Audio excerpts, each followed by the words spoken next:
రావు గారు కారంగా ఎస్ కొన్ని రోజులకి మీరే చెప్పేస్తారు ఇవన్నీ నాకు అవకాశం లేకుండాని. సో కారంగా ఏం చేయబోతున్నారు? కారంగా ginger fish. Ginger fish. So ఇది ఖచ్చితంగా ఘాటుగానే ఉంటుంది, ఇది కారంగా ఉంటుందని నేను అడగాల్సిన అవసరమే లేదనుకుంటా, అంతేగా? Ginger fish. మరి దానికి కావాల్సిన పదార్థాలు ఏమిటో చూద్దామా? జింజర్ ఫిష్ కావాల్సిన పదార్థాలు: boneless fish 1/2 kilo, maida 1/2 cup, corn flour 2 table స్పూన్లు, ఉప్పు తగినంత, మిరియాల పొడి 1 teaspoon, ginger sauce 1/2 cup, కోడిగుడ్లు 2, నూనె డీప్ ఫ్రై కి సరిపడా, తరిగిన ఉల్లి కాడలు కొద్దిగా. రావు గారు స్టార్ట్ చేసేద్దాము. ఎస్, ఫస్ట్ ఇది ఆన్ చేసుకుందాం. ఇంగ్రీడియంట్స్ చాలా తక్కువగా ఉన్నాయండి. ఇట్స్ ఈజీ అన్నమాట. సాస్ మట్టుకు ముందరే చేశాను కానీ ఎక్స్ప్లెయిన్ చేస్తాను మీకు. సో ఫస్ట్ మైదా. ఇక్కడ నేను అడుగుతాను ముందే చెప్పేస్తున్నారా? నేను తర్వాత ఎక్స్ప్లెయిన్ చేస్తాను. Corn flour.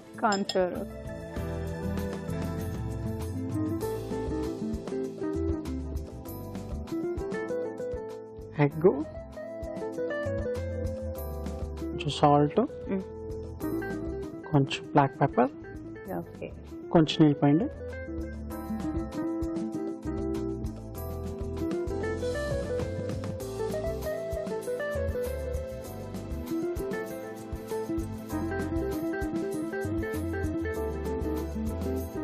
అది ఉండలు కట్టకుండా బాగా మిక్స్ చేసుకోవాలి. అంతే. ఫిష్ యాడ్ చేస్తారు. ఎనీ ఫిష్ అండి? Boneless any fish.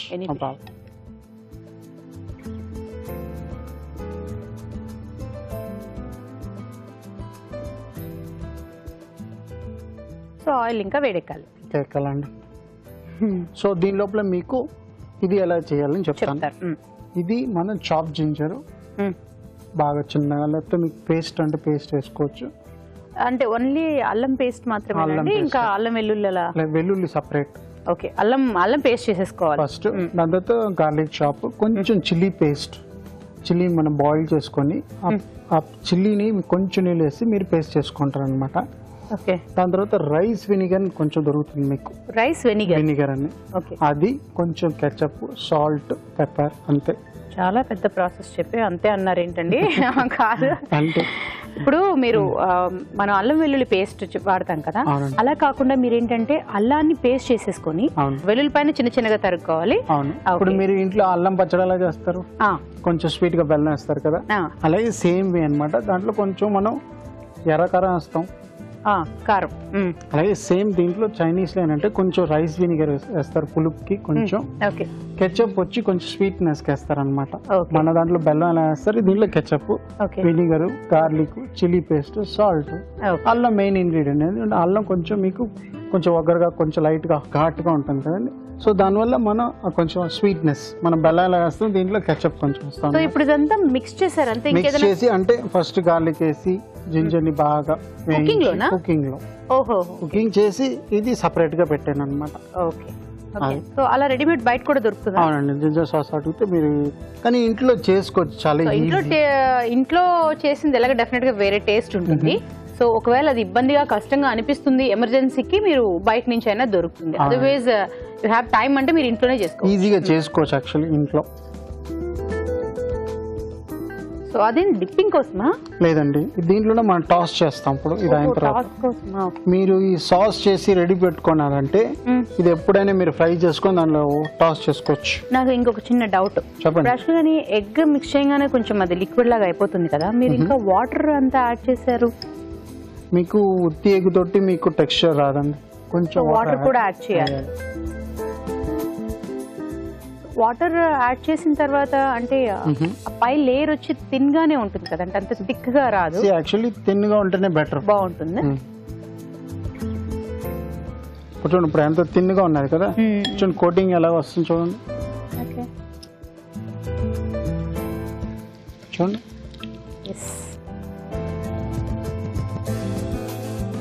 అంటే ఎందుకు అడిగానంటే కంప్లీట్ ఎగ్ తో ఉన్నప్పుడు ఒక రకమైన టేస్ట్ ఉంటుంది కదా, కానీ మీకు ఎగ్ త్వరగా కుక్ అయిపోతుంది. ఓకే.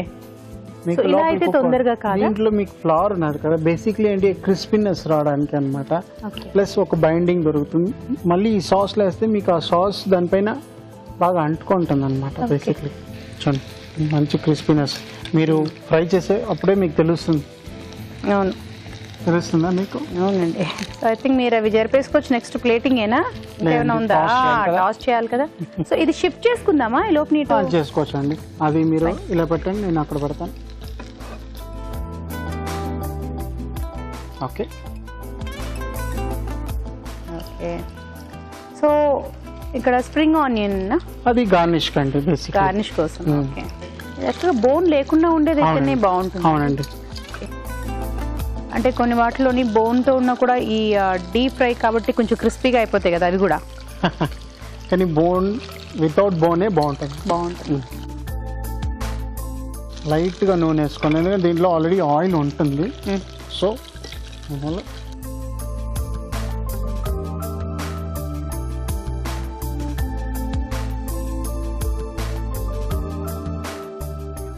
అది ఆయిలా పైన తేలింది? ఓకే, మీరు ఇందాక చెప్పిన వాటిలో ఆయిల్ వేసినట్టు నాకేం ఆయిల్ వేసే కదండి గార్లిక్ మనం అన్ని వేయించుకున్నప్పుడు. ఓకే, ఇప్పుడు ఆ ఫిష్ వేసేస్తే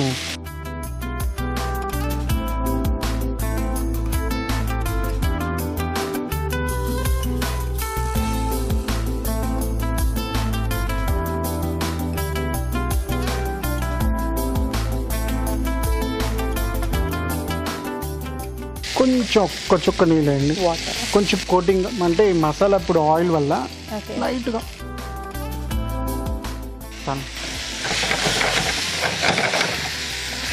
వాటర్ కొంచెం దగ్గరికి అవ్వాలిగా. అవునండి. సో ఇప్పుడు మీకోసం ఒక మంచి చిట్కా.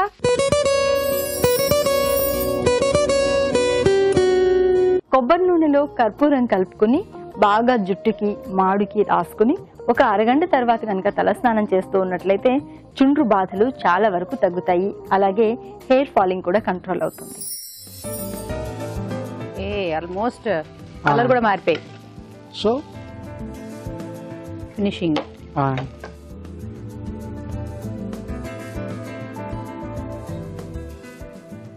చూడండి మంచిగా కోటింగ్ అయింది చూసారా, చాలా బాగుంది చూడడానికి అయితే.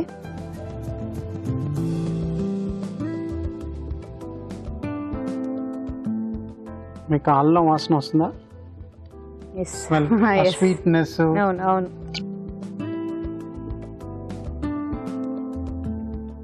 నాకు ఏటో అది స్వీట్ లాగా అనిపిస్తుందండి కర్రీ కంటే. బ్రెడ్ తో స్వీట్ చేస్తారు కదా. ఓకే, డబుల్ కా మీఠా అంటారు. డబుల్ కా మీఠా అంటే పెద్ద పెద్దగా అలా ఉంది అది.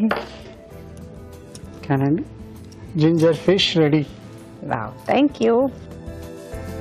Ginger fish. మరి దీన్ని టేస్ట్ చేసే ముందు దీని తయారీ విధానం ఎలాగో మరొకసారి చూద్దామా. జింజర్ ఫిష్ తయారీ విధానం: ఒక బౌల్లో మైదా, కార్న్ ఫ్లోర్, కోడిగుడ్లు, ఉప్పు, మిరియాల పొడి వేసి బాగా కలుపుకోవాలి. ఈ మిశ్రమంలో చేప ముక్కలు ముంచి తీసి కాగే నూనెలు వేసి డీప్ ఫ్రై చేసుకోవాలి. ఒక పాన్ లో నూనె వేసి జింజర్ సాస్, వేయించిన చేప ముక్కలు వేసి వేగనివ్వాలి. ఆపై తరిగిన ఉల్లికాడలతో గార్నిష్ చేసి సర్వ్ చేసుకుంటే జింజర్ ఫిష్ రెడీ.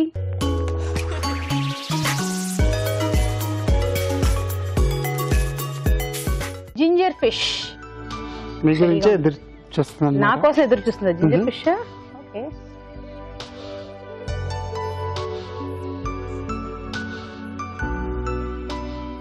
కరెక్ట్. కొంచెం స్వీట్ గా ఆ సాస్ వల్ల అంతేనా? అంతే. ఒకవేళ స్వీట్ వద్దు కారంగానే కావాలనుకుంటే మీకు ఘాట్ ఎక్కువ ఉంటుంది, ఎందుకంటే అల్లం ఆ ఘాట్ కట్ చేయడానికి మీరు స్వీట్ యాడ్ చేయాలి కొంచెం అయినా. ఓకే, జింజర్ ఫిష్ అనగానే అమ్మో చాలా ఘాటుగా ఉంటుంది, పిల్లలు తింటారో లేదని కంగారు పడాల్సిన అవసరం లేదు. చక్కగా హ్యాపీగా తింటారు, ఎందుకంటే అంత ఘాటుగా బస్ చాలా అన్నట్టు ఏమీ లేదు. చాలా నీట్గా ఈజీగా తినేటట్టుగా ఉంది. కరెక్ట్. ఈజీ. కొంచెం ఘాటుగా కావాలంటే కొంచెం స్వీట్నెస్ తగ్గించుకోవాలన్నమాట. సో ఇది కొంచెం లైట్, కొంచెం స్వీట్ వస్తుంది చూడండి. మనం ఇప్పుడు జింజర్ ఫిష్ అనగానే ఇప్పుడు అల్లం పచ్చడి అనగానే ఒక ఫీల్ ఉంటుంది కదా. అవును, మీకు అల్లం పచ్చడిలో ఫీల్ ఏంటి? తింటారు ఘాటుగా ఉంటుంది, దాని తర్వాత స్వీట్ గా ఉంటుంది. అంటే అది కొంచెం ఘాటు కూడా ఉంటుంది అల్లం పచ్చడిలో. పిల్లలు టక్మని తొందరగా తినలేరు, బట్ ఆ ఫీల్ తో ఉండాల్సిన అవసరం లేదని చెప్తున్నాను నేను. జింజర్ ఫిష్ ఏంటంటే మనం అల్లం పచ్చడిలో ఉండే ఆ ఘాటు ఉంటుంది కదా, అలా లేదు ఇది. జింజర్ ఫిష్ అని పేరే గానీ మనం ఈజీగా తినేయచ్చు. అంటే కారం లేదు, పిల్లలు కూడా ఈజీగా తినొచ్చు నా ఉద్దేశం. ఓకేనండి. సో చాలా బాగుంది, థ్యాంక్ యూ. సో ట్రై చేయండి, డెఫినెట్ గా మీకు నచ్చుతుంది.